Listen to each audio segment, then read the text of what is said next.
চিকিৎসক অনিকেত মাহাতোকে পোস্টিং দিতে হবে আরজিকর মেডিকেলের রায় কলকাতা হাইকোর্টের। আরো একবার আপনাদের জানিয়ে রাখি, চিকিৎসক অনিকেত মাহাতোকে পোস্টিং দিতে হবে আরজিকর মেডিকেলের রায় দিল কলকাতা হাইকোর্ট। অবিলম্বে পোস্টিং দিতে হবে আরজিকরের নির্দেশ বিচারপতি বিশ্বজিৎ বসুর। পোস্টিং বিতর্কে অনিকেত মাহাতোকে নিয়ে রাজ্যের সিদ্ধান্ত খারিজ করলেন বিচারপতি। পোস্টিং বিতর্কে রাজ্যের সিদ্ধান্তকে চ্যালেঞ্জ করে কলকাতা হাইকোর্টে মামলা দায়ের হয়, আর সেই মামলায় এই সিদ্ধান্ত, এই নির্দেশ দিল কলকাতা হাইকোর্ট। আমাদের প্রতিনিধি সৌভিক মজুমদার এই মুহূর্তে আমাদের সঙ্গে রয়েছেন। সৌভিকের রায় দিতে গিয়ে কলকাতা হাইকোর্টের মাননীয় বিচারপতি ঠিক কি বললেন? দেখো, প্রথমত মাননীয় বিচারপতি বিশ্বজিৎ বসু তিনি তার রায়ে বলেছেন যে সরকারের তরফ থেকে 2025 সালের 27শে মে যে বিজ্ঞপ্তি জারি করা হয়েছিল এবং যে বিজ্ঞপ্তির মাধ্যমে অনিকেত মাহাতোকে আরজিকর মেডিকেল কলেজ হাসপাতালের পরিবর্তে তাকে রায়গঞ্জে বদলি করা হয়েছিল, সেই বিজ্ঞপ্তি খারিজ করা হলো। অনিকেত মাহাতোকে অবিলম্বে রায়গঞ্জ মেডিকেল কলেজের পরিবর্তে আরজিকর মেডিকেল কলেজের পোস্টিং দিতে হবে বা তাকে সেখানকার জন্য নিয়োগপত্র দিতে হবে। এই নির্দেশ আজকে কলকাতা হাইকোর্টের তরফ থেকে দেওয়া হয়েছে এবং সেখানে বলা হয়েছে যে এইভাবে যে প্রক্রিয়ার মাধ্যমে এই সিদ্ধান্ত রাজ্য সরকার গ্রহণ করেছিল সেই সিদ্ধান্ত কোনো মতেই গ্রহণযোগ্য নয় এবং মাননীয় বিচারপতির বক্তব্য হচ্ছে যে এই গোটা বিষয়টার ক্ষেত্রে, অর্থাৎ কার কোথায় পোস্টিং হবে, কিভাবে এই পোস্টিং দেওয়া হবে, কিভাবে মেধার মাধ্যমে এই সিলেকশন প্রসিডিওরটা চলবে, তার জন্য একটা এসওপি বা স্ট্যান্ডার্ড অপারেটিং প্রসিডিওর আছে। কিন্তু এখানে দেখা যাচ্ছে সেই স্ট্যান্ডার্ড অপারেটিং প্রসিডিওর বেশিরভাগ চিকিৎসকের ক্ষেত্রে মানা হলেও, অর্থাৎ 871 জনের মধ্যে 869 জন চিকিৎসকের ক্ষেত্রে এই স্ট্যান্ডার্ড অপারেটিং প্রসিডিওর মানা হলেও অনিকেত মাহাতো সহ আরও একজন চিকিৎসকের ক্ষেত্রে এই স্ট্যান্ডার্ড অপারেটিং প্রসিডিওর মানা হয়নি। এখন কেন এই স্ট্যান্ডার্ড অপারেটিং প্রসিডিওর সরকারের তরফ থেকে মানা হলো না বা তারা মান্যতা দিলেন না, তার কোনো রকম গ্রহণযোগ্য ব্যাখ্যা কিন্তু কলকাতা হাইকোর্টের কাছে সরকারের তরফ থেকে দেওয়া সম্ভব হয়নি, এমনটাই মাননীয় বিচারপতি বিশ্বজিৎ বসু তার পর্যবেক্ষণে বলেছেন। এবং তিনি তার পর্যবেক্ষণে এটাও বলেছেন যে এই যে এসওপি বা স্ট্যান্ডার্ড অপারেটিং প্রসিডিওর রয়েছে সেটা কিন্তু তৈরি করা হয় যাতে প্রত্যেক মানুষ তারা যেন সমান অধিকার পান এবং সেক্ষেত্রে মেধার ক্ষেত্রে তারা যেন সেই মেধা অনুযায়ী তারা পোস্টিং পান, তার জন্য এটা তৈরি করা হয় এবং রাজ্যের উচিত এই স্ট্যান্ডার্ড অপারেটিং প্রসিডিওরকে মান্যতা দিয়ে সেই অনুযায়ী গোটা প্রক্রিয়াটাকে সম্পন্ন করা। কিন্তু অভিযোগ হলো যে এখানে দেখা যাচ্ছে যে সেই বিষয়টাকে রাজ্য সরকারের তরফ থেকে মান্যতা দেওয়া হয়নি, সেই স্ট্যান্ডার্ড অপারেটিং প্রসিডিওরকে অ্যাভয়েড করা হয়েছে এবং এটাকে মান্যতা না দিয়ে রাজ্য সরকারের তরফ থেকে কার্যত সংবিধানের 14 নম্বর ধারা, যে ধারায় প্রত্যেক মানুষের সমান অধিকারের কথা বলা হয়েছে, সেই সমান অধিকারের ধারাটাকেই রাজ্য সরকার অমান্য করছে। এই মর্মেই কিন্তু আজকে মাননীয় বিচারপতি বিশ্বজিৎ বসু তার পর্যবেক্ষণে রেখেছেন।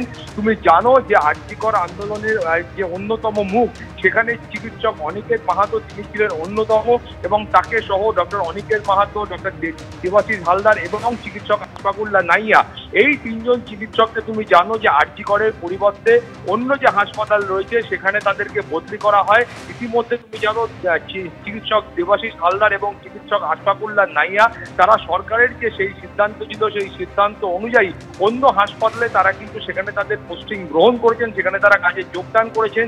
কিন্তু চিকিৎসক অনিকেত মাহাতোর বক্তব্য ছিল যে আরজিকর হাসপাতালে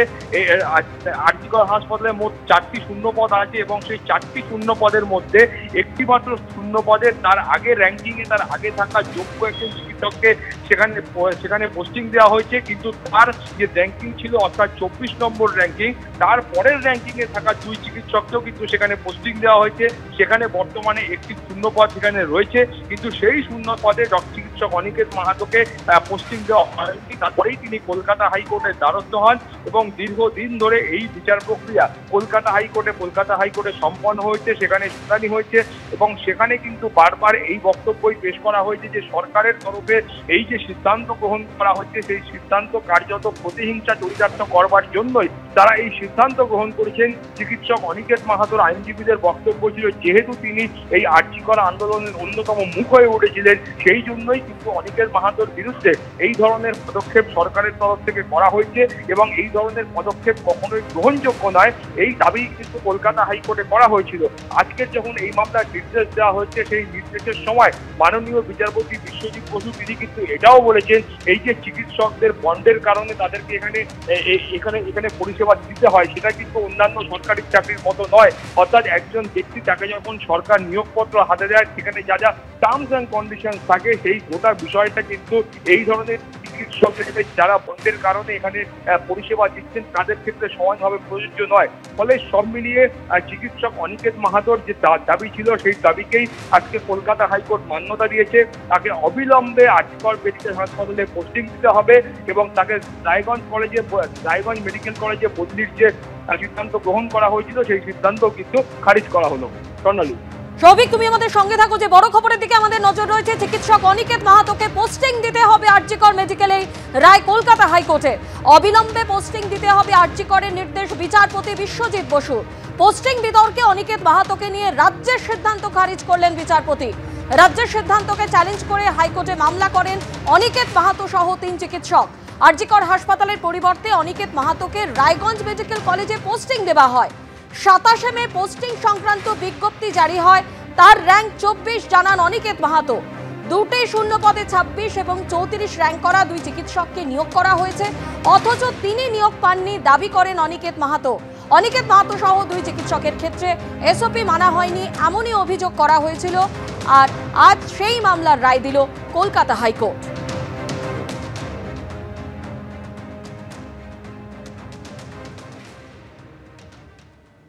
বরিশা ক্লাবের এবছরের ভাবনায় ফুটে উঠেছে সার্কাসের একাল সেকাল। মণ্ডপ জুড়ে ব্যবহার করা হয়েছে সার্কাসে ব্যবহৃত আলো সহ বিভিন্ন সামগ্রী।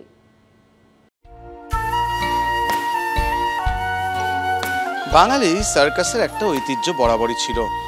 প্রিয়নাথ বসু থেকে শুরু করে বিভিন্ন বাঙালি কিন্তু সার্কাসকে জনপ্রিয় করেছিলেন আমাদের কাছে, আমাদের বাঙালিদের কাছে। কিন্তু সেই সার্কাসের ছবিটা অনেকটাই বদলে গিয়েছে। এখন সার্কাস খুব বেশি হলেও সেখানে কত মানুষ যায় সন্দেহ, কিন্তু সেই পৃথিবীটাও তো আছে, হয়তো শূন্য হয়ে।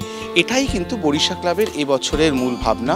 শিল্পী মানস দাস এই ভাবনা ভেবেছেন সার্কাসের জীবনযাত্রা এবং সার্কাসের ভেতরের খবর সবটাই কিন্তু এখানে পাওয়া যাচ্ছে। অসম্ভব রঙিন এই মণ্ডপ।